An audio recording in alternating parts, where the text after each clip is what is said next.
ఇంకొక ప్రధానమైన అంశాన్ని కూడా మనం చూడాలి. ఎందుకంటే మీ అందరికీ తెలుసు ఏది ఏంటి ఏం జరుగుతున్నది అని. దానం నాగేందర్ హైదరాబాద్కు సంబంధించి తెలంగాణ ఉద్యమంలో ఈయన నిజంగా కూడా మా ఉద్యమకారులతోనే లాఠీలతోని వచ్చిండండి. దీన్ని ఎవరో యాక్సెప్ట్ చేసినా చేయకపోయినా ఇది వాస్తవం.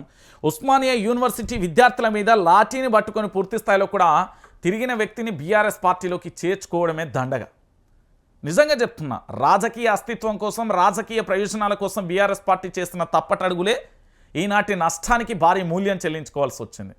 నిజంగా దానం నాగేందర్ కానీ దాంతోపాటు అప్పట్లో ఉన్న చాలామంది వ్యక్తులను కొండా సురేఖ లాంటి వాళ్ళని కానీ కొంతమందిని ఏంది అంటే బీఆర్ఎస్ పార్టీలో చేర్చుకోవడం వల్ల నష్టం జరిగింది అనేది వాస్తవం. ఎవరు అవునన్నా కాదన్నా ఇదైతే నిజం. తెలంగాణ ప్రాంత బిడ్డలు అందరూ కూడా ఆలోచించాల్సిన విషయమే. సో పూర్తిగా కూడా జరుగుతున్న ఈ పరిణామానికి సంబంధించి మనందరం కూడా చూడాల్సిన అంశం ఏంది అంటే ఇక్కడ దానం నాగేందర్కు సంబంధించి సొంత పార్టీ నుంచే ఒక ప్రధానమైన ఎపిసోడ్ అయితే జరిగింది. ఆ ఏంటిది అనేది కూడా ఒకసారి మనందరం అయితే చూడాల్సిన పరిస్థితి కనబడుతుంది. ఎందుకు అంటే ఇక్కడ పూర్తిగా కూడా దానం నాగేందర్కు సంబంధించి ఒక ప్రధానమైన ఎపిసోడ్ ఏంది అంటే ఆయనను కాంగ్రెస్ పార్టీ ఒక ఆట ఆడుకుంటున్నది. ఆయన మీద పూర్తి స్థాయిలో కూడా ఏం జరిగింది అని అంటే ఆయనను పూర్తిగా కాంగ్రెస్ పార్టీ అధికారంలోకి రాగానే ఇక్కడేదో కొంపలు గాలిపోయినట్టుగా అక్కడేదో కొంపలు నిలబడ్డట్టుగా లటుకునాలకు దునికేసిలు.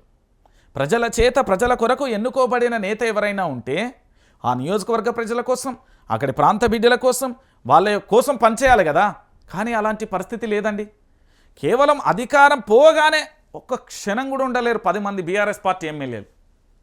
అయితే ఈయన వెళ్ళిపోయిన తర్వాత ఏంది అంటే ఈయనకు సంబంధించిన వ్యక్తిగత ఒక కేసు ఉన్నదట. దాన్ని ఎక్కడ బయటికి తీస్తారనే భయంతో కాంగ్రెస్ పార్టీలోకి వెళ్ళి అనేది సోషల్ మీడియాలో అక్కడక్కడ చెవులు కొరుక్కోగా నేను విన్నా.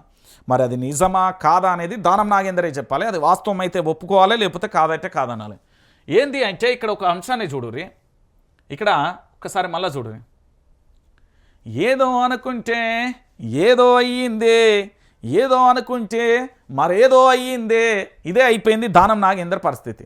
ఎందుకు నేను ఈ విషయాన్ని చెప్తున్నానంటే తెలంగాణ ప్రాంత బిడ్డలందరికీ కూడా అర్థం కావాల్సిన ఎపిసోడ్. ఈరోజు తెలంగాణ రాష్ట్ర వ్యాప్తంగా కూడా పూర్తి స్థాయిలో కూడా ఏం జరుగుతున్నది అనే అంశానికి సంబంధించి పూర్తి స్థాయిలో మీరు ఆలోచిస్తే దానం నాగేందర్ విషయంలో రేవంత్ రులకిచ్చేసాడు, కాంగ్రెస్ పార్టీ రులకిచ్చింది. ఏంది అనేది చూద్దాం. ఏదో అనుకుంటే మరేదో అయినట్లుగా ఉన్నది దానం నాగేందర్ పరిస్థితి. మంత్రి పదవి వస్తుందని ఆశపడి పార్టీ మారితే అక్కడ కనీస మర్యాద కూడా దొరకడం లేదట. కనీసం ముఖ్యమంత్రి కూడా మొహం చూడడం లేదని తెలుస్తుంది. ఎన్నిసార్లు అపాయింట్మెంట్ కోసం ఎదురు చూసినా కలవడం లేదని సమాచారం. మంత్రి పదవి కావాలంటే రాజీనామా చేసి గెలవాల్సిందేనని కండిషన్ పెట్టినట్లుగా తెలుస్తుంది. పైగా పార్టీకి నష్టం చేసేలా నోరు జారుతే చర్యలు తీసుకుంటామంటూ దానంకు గట్టి వార్నింగ్ ఇచ్చినట్లు సమాచారం.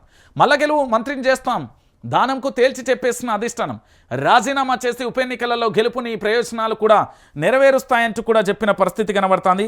ఇక్కడ పూర్తి స్థాయిలో తెలంగాణ రాష్ట్ర వ్యాప్తంగా జరుగుతున్న అంశానికి సంబంధించి ఏం జరిగింది అనేది కూడా మనం చూడొచ్చు. ఇక్కడ నీ ప్రభుత్వం మీద అధికారుల మీద నోరు జారకు, మేము రమ్మన్లే నువ్వే వచ్చినావు, నువ్వు వస్తా అంటే జాయిన్ చేసుకున్నాం. ఇటీవల కామెంట్స్తో దానం నాగేందర్ పై సీరియస్ అయిన కాంగ్రెస్ అధిష్టానం కొంతకాలంగా దానంకు దొరకని సీఎం అపాయింట్మెంట్ అంటూ కూడా చెప్పిన పరిస్థితి కనబడుతుంది.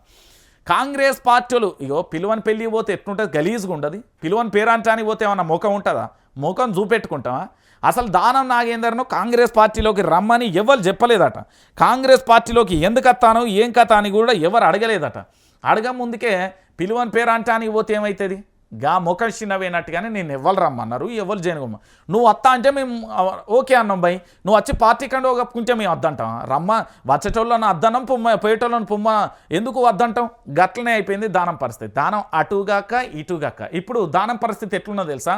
ముందు నొయ్యి వెనక గొయ్యి అనేది ఒక శాస్త్రం ఉంటుంది కదా, గదే జరిగిపోయింది. ఇప్పుడు దానం ఎటు పోలేని ఎటు తేల్చుకోలేని పరిస్థితి అయిపోయింది. దానం నాగేందర్కు సంబంధించి అటు కాంగ్రెస్లా ఉండలేక ఇటు బీఆర్ఎస్లోకి రాలేక ఆగమాగమాడిపోతున్న పరిస్థితి. మంత్రి పదవి కావాలి, మంత్రి పదవి వస్తుంది, నాకంటే డాన్ ఎవరు, నాకంటే తోపే. కాలం కూడా ఆలోచిస్తుంది. ప్రతి వ్యక్తికి ఒక 18 సంవత్సరాలు ఇస్తుందట. నేను ఎక్కడో నిన్ననే పురాణాలలో ఒకటి చదివిన. అదృష్టకరమైన తన యోగ్యత కోసమైనా తన ఎదుగుదల కోసమైనా 18 సంవత్సరాలు ఇస్తుందని ఎన్నో చదివిన నేను బుక్కులలో.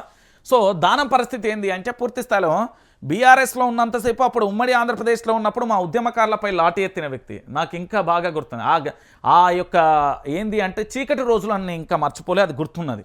నేనేమంటున్నానంటే ఎప్పటికైనా ఒక విద్యార్థిగా ఉస్మానియా యూనివర్సిటీలో చదవకపోయినా తెలంగాణ ఉద్యమంలో పాల్పంచుకున్న ప్రతి ఒక్కరికి కూడా ఈయన లాఠీ పట్టుకొని వచ్చి రోడ్ల మీద మమ్మల్ని ఎట్లా కూర్చిండో తెలిసినే.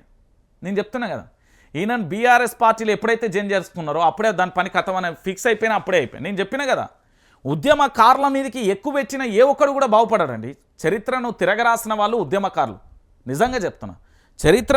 చరిత్రను తిరగరాసిన వాళ్ళు ఉద్యమంతో వచ్చిన వాళ్ళు. అలాంటి ఉద్యమకారుల మీదే రైఫిల్ ఎత్తుపెట్టిండో చరిత్రలో బాగుపడతారా? గాదే అయిపోయింది. సో మొత్తానికి ఈయన ఎటు తేల్చుకోలేని పరిస్థితులు అయిపోయింది. ఇక